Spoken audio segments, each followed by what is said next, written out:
Here are directions how to use the drawing tools in Keynote while you are practicing in your Everyone Can Sketchnote workbook.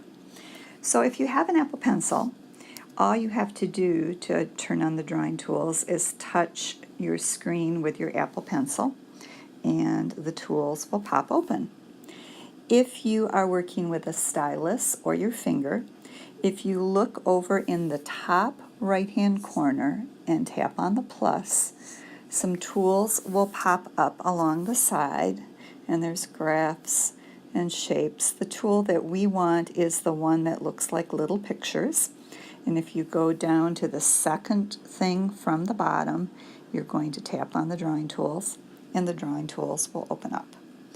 And I do like to take my fingers and pinch in a little closer when I'm drawing in most cases so that I've got a lot of room to make my drawings. So let's start with the tools.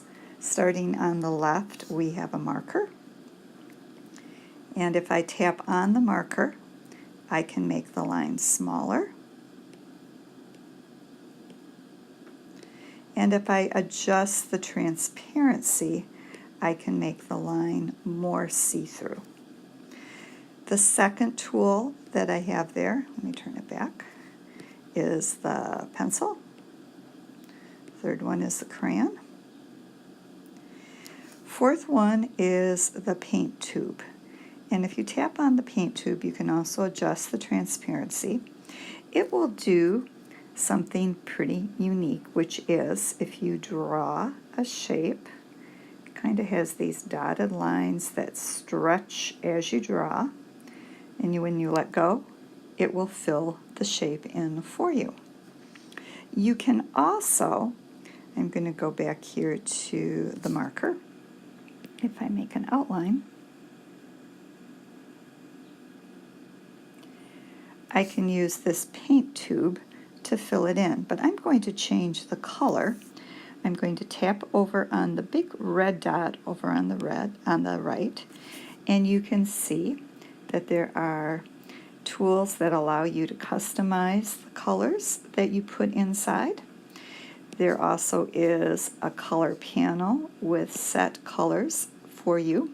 I'm going to swipe back, and if you look down in the bottom left-hand corner, there is a little eyedropper, and the eyedropper is like a picker.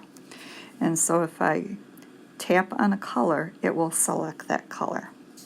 Now since I'm in the paint tube, what I'm going to do is simply tap inside of my shape and it will fill it with that color. We also have an eraser tool down here, which works great for erasing. And also notice down here in the bottom left-hand corner, there is an undo button as well that you can use, and a redo button. The last tool is one that I really like, and that is the Lasso Tool. If I use that tool and draw around a part of my drawing, it will select the drawing section, and I can move it around to any part of my screen that I want. If I tap on it, it will give me some options. One of them is resize. And so I can grab the corner and resize. I can also take it and twist it in different directions, which is kind of nice. I can also, if I tap on again, it will give me the option to duplicate it, which can also come in really handy. And if I tap it again, I have some other options, including I can delete.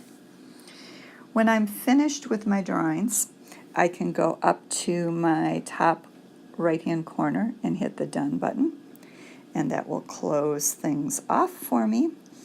If I want to turn off this side panel on the right-hand side that has a lot of the different formatting features, I simply touch the plus again. And then if I pinch a little bit with my fingers, I can get the list of the slides or pages back on my left-hand side. If I decide I don't want my drawings anymore, simply pretty easy to be able to delete the shapes just by tapping on them or going back into the drawing tools and erase them. So if I want to keep practicing, I can. I can also duplicate one of my practice pages. If I look on the left-hand side and tap on the slide, I will get some options. I'm going to tap copy. If I tap it a second time, I will tap paste, and that same identical page will duplicate, and I can use it to be doing some additional practicing. So those are how to use the drawing tools in Keynote.